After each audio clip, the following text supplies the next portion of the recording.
Good evening. My name is Silver Underworld, and welcome to my channel called Silver Slumbers. I'm going to help you get those sweet and Z's that you deserve. In today's video, I'm going to read true scary stories. Sit back, relax, and close those eyes, but be careful. Don't get lost in the dark.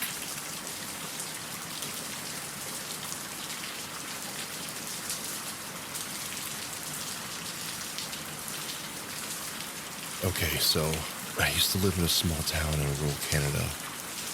There was this old folks' home for the mentally unwell that was closed for a long time before I moved there. During the day, people would go on the property and hang out in the well-kept grass and trees. The town still took care of the surrounding grounds for the specific reason. The actual building was locked up, but teenagers would break into the building to basically scare themselves. Myself included on a few occasions.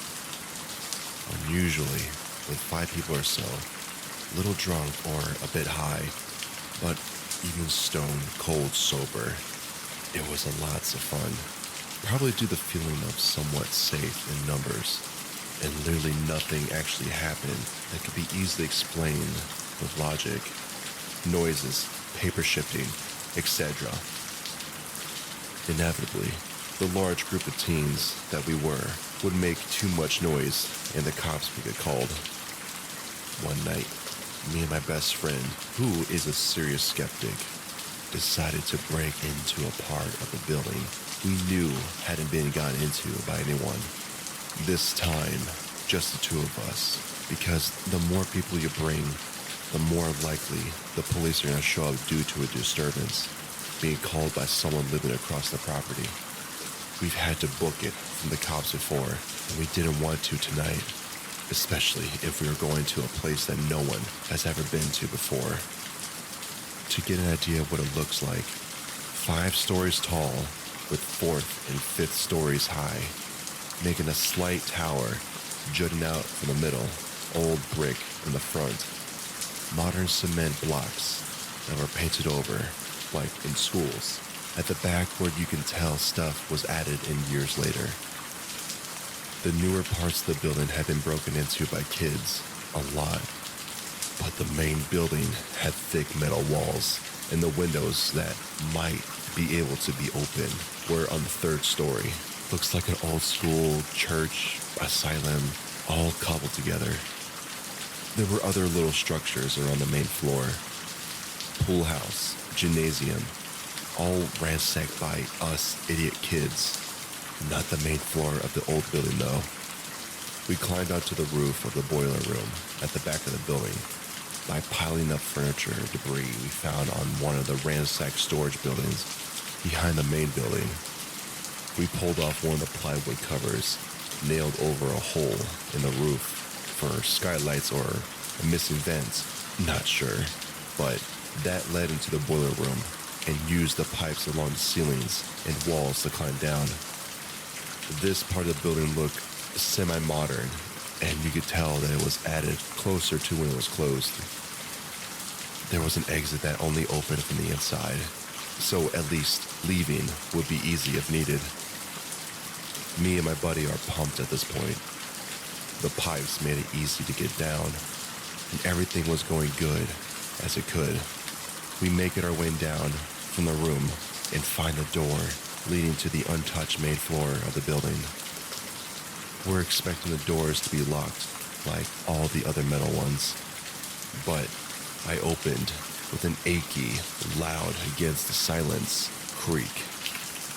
The door opened to the middle of the hallway, leading left or right. The first thing we noticed, dust. Dust everywhere. It made a 1/4-inch film on everything. We both went right as it led into an interesting looking main area with sheet cover furniture. We used our phone screens as lights and took a couple steps into the main room. Then it hit me like a train. I'll try my best to phrase this understandably. All of a sudden, I feel sick. Not throwing up sick, but I'm gonna die sick. Like my brain said, Run. Leave. Escape. Now. I started shaking for no reason. It was so jarring. If I had to compare it to something, it felt like someone was right behind me with the intent to end me. It was weird because all of a sudden, it was like a switch went off. I was excited and positive, upright, until the point where I was convinced we were going to get jumped or murdered. I looked at my buddy, and his face had the same expression of what I felt, genuinely terrified, white as a ghost. I think that it might have scared me more, honestly, because I've never seen him like that.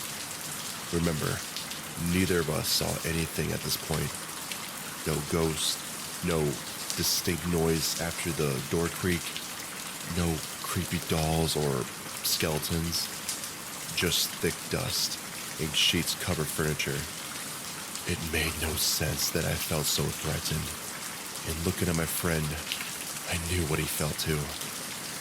Without saying a word to each other, we turned our heels and walked towards the boiler room. We didn't even tell each other that either of us wanted to go. We just started walking back, tracking faster than we came in. I'm leading us at this point, and my blood ran ice cold when I noticed something on the side door that we left open. A set of fresh-looking footprints that led the left route of the hall. We both went right to the large main room. The prints were positively not ours. As we got closer, it got worse. Those footprints started 8 to 10 feet from the door in the middle of the hall. It looked like the person teleported 10 feet from the door mid-stride and walked the opposite way and around the corner. We booked out of there as fast as possible. Thank goodness there was an exit in the boiler room because I couldn't imagine climbing up those pipes in that panic. Literally never went back to that building. I asked my buddy if he saw anything on the way back to his house, and he said he saw the prints and noticed how far they were from the door, so I know I wasn't saying things. I'm an atheist. I don't have a good explanation for this, and I'd really love one. To clarify, we didn't see them appear. We saw them after they were been made, and they looked like they were new as ours. Bonus fact, the tower had a window on top, and some people claim that they could see someone standing in it at night sometimes. There was a couple of times when I swear something looked like it could be at the window. This happened before the whole incident happened, but it could easily just be my mind playing tricks.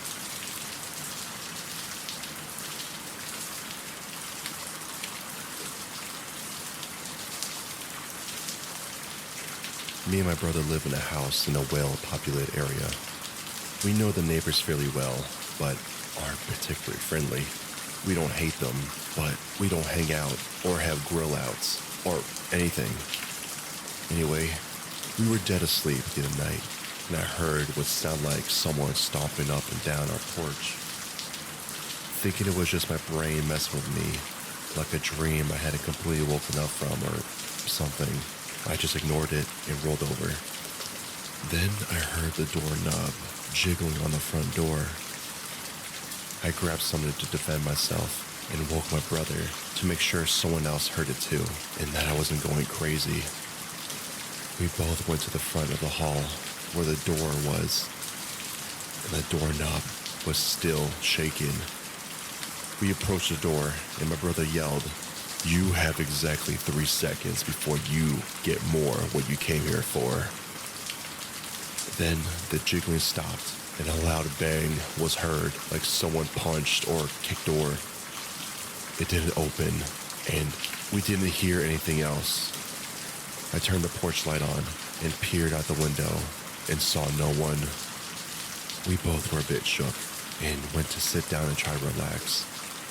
I was getting some water when the back door started having the same thing happening. The doorknob was violently shaking, like someone was really trying it. I didn't hesitate this time and threw the light on and looked out the back and saw no one. I turned the light off and started to back away. Then again, a loud bang, like someone kicked the door. I grabbed a weapon and opened the back door this time, ready to deal with the situation. No one was there. Not even the neighbor's dog was making a sound. I shut the door, locked it up, and went back to sit down. My brother and I talked a bit until we calmed down. And then we heard a loud laugh and then a scream from our backyard. I turned on the light to the back porch. Once again, saw nothing. My brother heard it too. Even the neighbor's dog was reacting to the sound like something disturbed him. This was a week ago, and we haven't heard anything since. I don't know what this was, but I don't think my neighbors had any ill feelings towards us, so I can't say it was them messing with us, but like I said, I don't know what this could have been.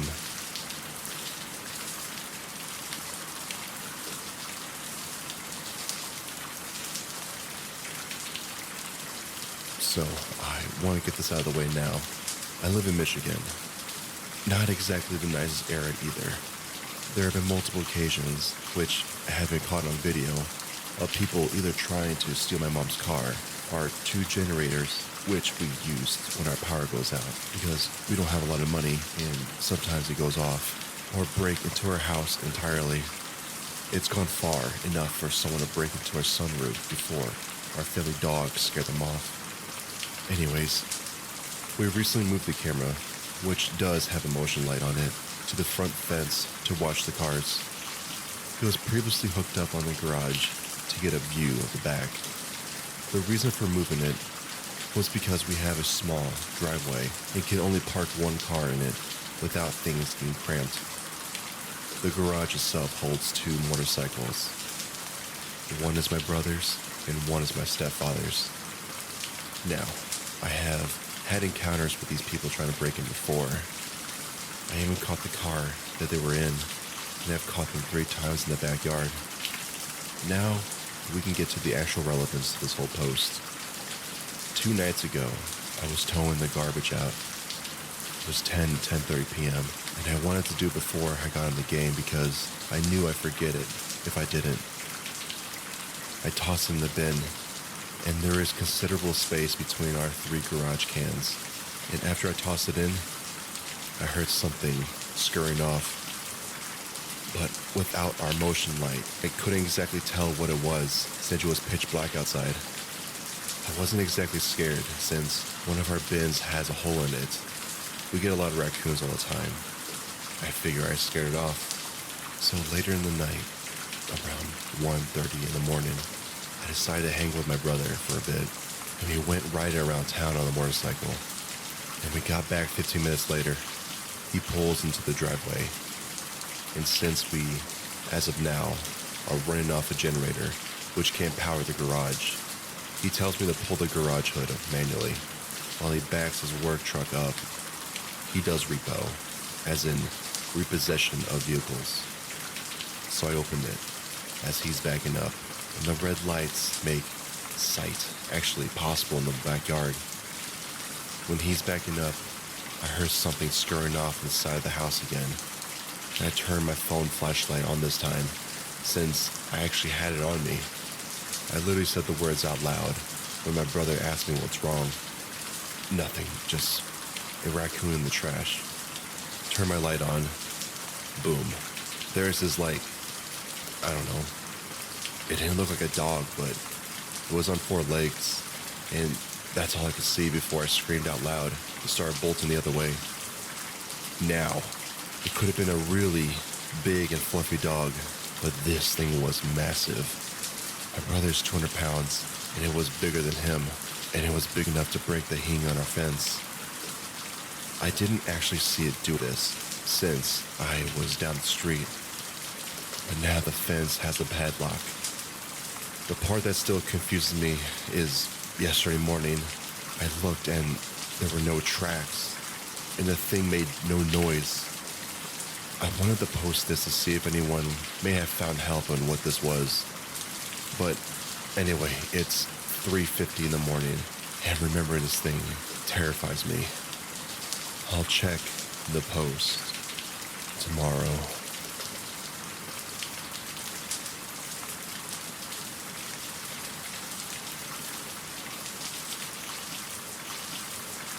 Hey guys, I really need some support and advice, or anything you got. I'm stuck in this hotel for a work conference, and I opted for a cheap place outside the city to save some cash. It's not exactly luxurious, more like a hostel to be honest, with a shared bathroom and all that, but the room itself isn't too bad. Just a single bed and decent enough. But here's the thing, there's this creepy guy lurking around. I notice him hanging around the hallway, even when I just go out to pee. And get this, my room has this funky two-door entrance that makes a ton of noise when you open it. And I'm not sure why. Maybe to keep things quiet? It is a sort of mini hallway. A first door to the corridor with a lock and the inside door without. It is important later on. Yesterday when I had to pee and left my room, I noticed the guy did the same thing immediately. That's when I knew something was up. So I had to play a little trick by pushing the inside door without opening the second. He heard it and ran down the stairs. Turns out he was standing in a room right near mine, up small stairs directly on the left of my room. I didn't want to use the toilet during the night as I was afraid of meeting him. When I got back from my conference today, I heard him leaving his room right as I unlocked mine. I was freaked out immediately, went inside and locked the door. It happened again. When I went to use the bathroom, I couldn't see him, but I could hear that he was waiting outside his room. So I did the door pushing trick again, and like clockwork, he ran down the stairs. This guy stayed outside my room. I waited in my little entrance hall in complete silence until he went back to his room, trying not to make any noise, but I could still hear him, and it honestly freaked me out. I'm back in my room now, and I'm really scared. I know the door is locked, but the lock isn't super strong. I have no idea what this guy wants, so I'm just trying to stay quiet. It's weird to think that he could be dangerous, but I'm not taking any chances. I have contacted the owner of the place, and he told me he could indeed see the man on the CCTV. But I think it's probably a coincidence.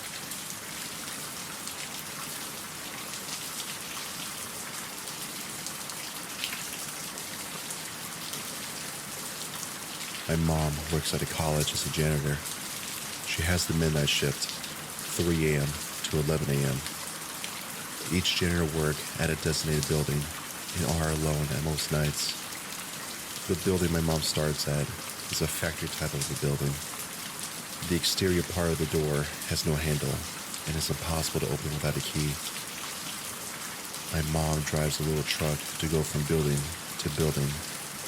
One day, as she was exiting her building, she closed the door and came upon something horrifying. It was a man without a shirt, covered in tattoos, about 10 feet away from her. My mom describes him as looking almost like a gangster. All of a sudden, he starts hopping like a kangaroo towards my mom. At that moment, my mom froze in panic, not knowing what to do. Since the door behind her closed, she had no way of quickly going back into the building since she had to unlock the door. My mom is very religious, and her first instinct was to start saying a prayer as this man hopped towards her. Now, my mom said this prayer silently, and she says the man stopped and started walking backwards away from her. She then got into her little truck and did a 3-point turn to head over to the other building. When she looked again, the man was gone, nowhere to be seen.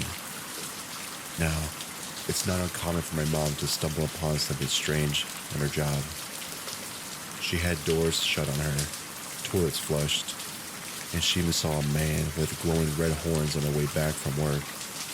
And she says this is by far the most terrifying incident she's experienced. Who or what could have been the person to scare my mom?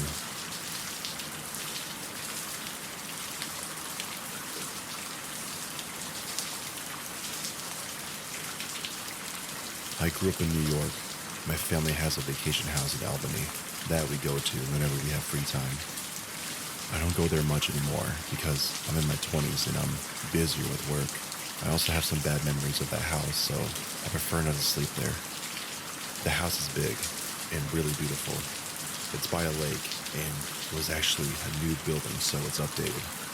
I never liked it as a kid because of the things that I saw, though. During the day, the house was cool. Outside was nice and big, and sometimes my brother and I would play in the lake. At night, things would get really quiet, though, and the rooms didn't feel right. My brother and I would hear tapping on the walls, see flashes of light outside the corners of our eyes, and sometimes smell dirt. I hated the smell of dirt and soil. When we smelled the dirt, we would see a girl, maybe late teens, in the hall by our room. She never came really close to us, never said anything, just walked around, and her face was purple. The craziest memories I ever had was the smell of dirt, the silent rooms, and her just walking around. When my brother and I got a little older, we tried to see if anyone died on the land or on the lake, but we couldn't find anything. I do think someone suffocated or drowned in that lake because of the way she looked. I don't really like going back to the house, but my brother goes. He and I both haven't seen her since we were little, 13 or so. But whenever we were there, we both agreed that we smelled dirt at night. So I was asleep, and about 1 a.m., I was awakened by a loud pounding on my back door patio. My house is 2 stories high. My room is right above the back patio. It faces the backyard, so there is a loud banging, hard enough to shake my restroom window. Also facing the backyard, so there is a lock on the back porch and purposely sharp shards of wood above my gate. Doors are secured every night by yours truly, because I am a paranoid person. So I checked my phone to see if it was someone from the house who forgot their keys, code to the door, or garage door opener not working. Half asleep, I stare at my phone, and the pounding proceeds. So I get my gun, and I'm on the phone with my daughter, asking if it was her at the door, and get down a flight of stairs. By this point, everyone is coming out of their rooms. I'm telling them to get back to their rooms. I get to the back door, and the pounding stops. My heart is pounding. I stayed up alert the rest of the night. When the sun was up, I inspected the sides of the house and backyard and patio. No footsteps. I looked by the fence, too. Nothing. Then, just like that, it stopped. My Nana told me that you should just ignore it. And so, I did.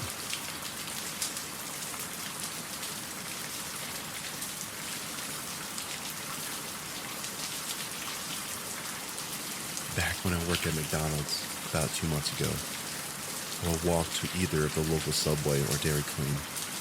The Subway was probably a good mile there and back. This was the first time I have ever walked out of town like that. I only went to get lunch. I had my AirPods in and heard someone yelling. I thought maybe someone was injured, so I turned around and found a large man with a bread in a pickup truck. He seemed nice enough. He said he was going to get Pizza Hut down the road from the Subway, and he would drop me off. I said okay, because I didn't want to be rude after telling him no thanks a time or two. He drove me down the road, and we talked for what felt like an hour, which in reality was only a minute. He was telling me how he was a good guy and how he doesn't do stuff like that. He didn't even state that he liked women, but not enough to kidnap or do anything bad. I said I liked women too, and he said he could hook me up with his friend. I politely declined and started showing me naked photos of one of his friends. He said he could hook me up with her and he wouldn't be a part of it. I started getting uncomfortable and told him that I was only 17, but he still pushed and asked if I was legal, so I prefaced again that I was only 17. We made it to the subway and I got out, and he offered to give me money. I declined, and he offered to wait on me. I declined on that too. After I almost made it to the door, he called me over and said he could take me out. He said he paid me, and he only wanted to hold hands. I said no thanks. My grandma will be there shortly to get me, which I think scared him, because I head in and he was gone. I quickly made my way back to the McDonald's and almost cried out of how scared I was. I was sad, angry, and even happy. The only thing I could think was to laugh it off.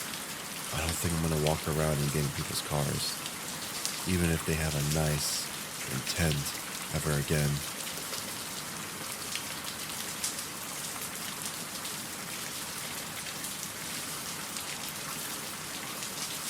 Quite a few years ago, long before my haunted restaurant days, I did in-home care for the county that I lived in. And that particular job entailed me from traveling from home to home every other day. I met the peeping Tom of the story in my second client's apartment that day. He was introduced to me by my client as the maintenance man for the apartment complex that she lived in. He would just do basic handyman fix-it duties in the tenants' apartments, as well as the yard work around the small complex. I say small complex because the apartment complex was only 2 stories tall and had only about 20 or so apartments in it. On the day that the maintenance man and I were introduced, everything seemed fine and normal. No red flags as yet. My client and I talked with him over lunch. Since she was a nice person, and he had come over on a short notice to fix her faucet leaking, he told us a little about his wife and kids and how much he loved playing outdoors on his expansive property in their new side-by-side ATV. He even wasn't even joking when he said that if I was near his neck of the woods, that I would stop by and meet his family and take a ride on a side-by-side to tour the woodsy property with its beautiful views if I wanted to.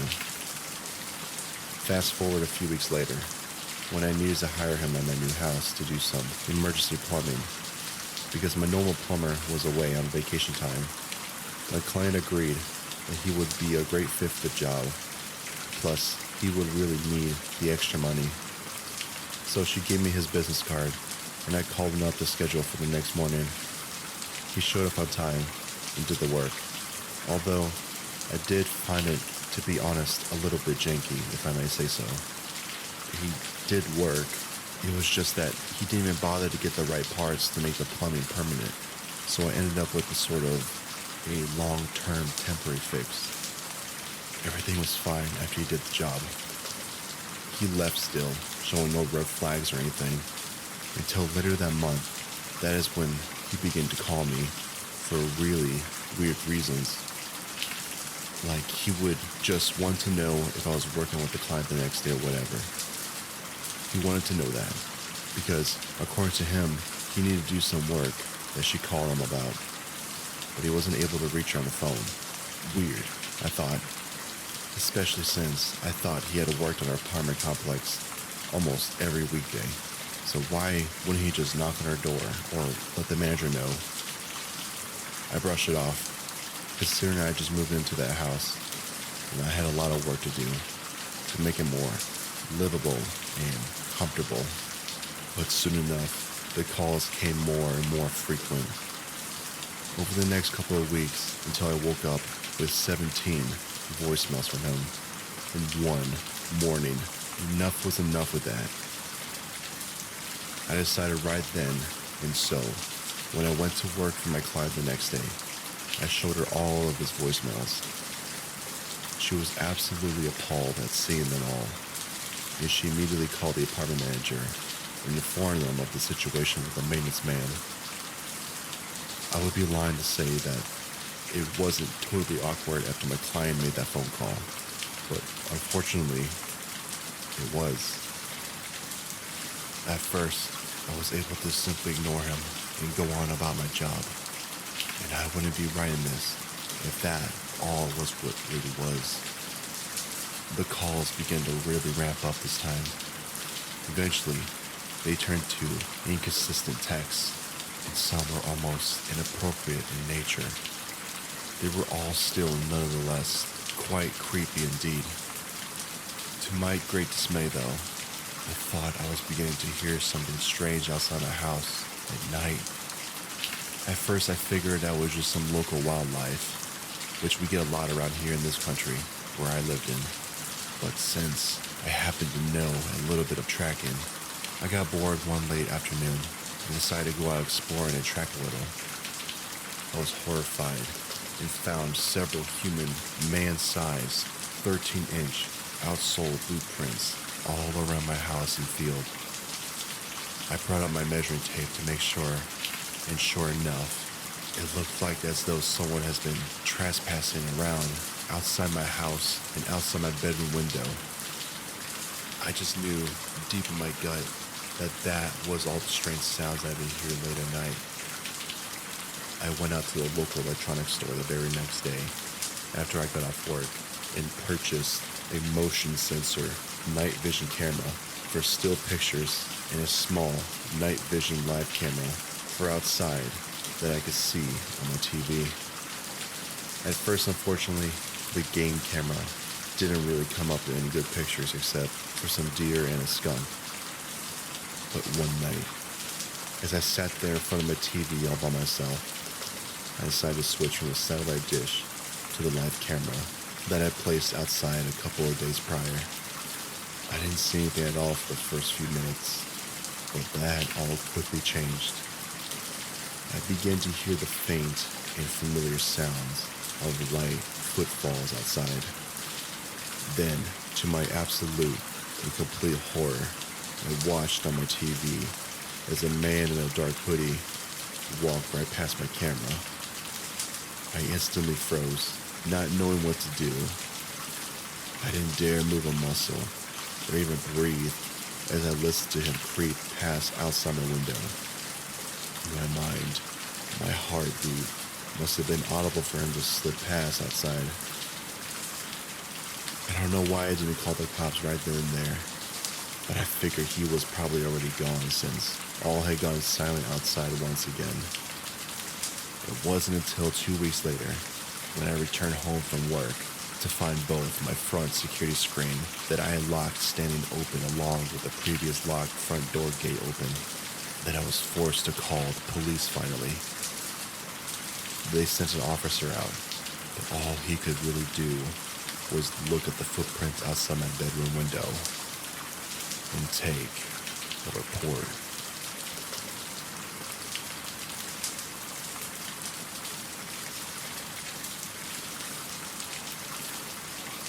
And that, my friends, are true scary stories.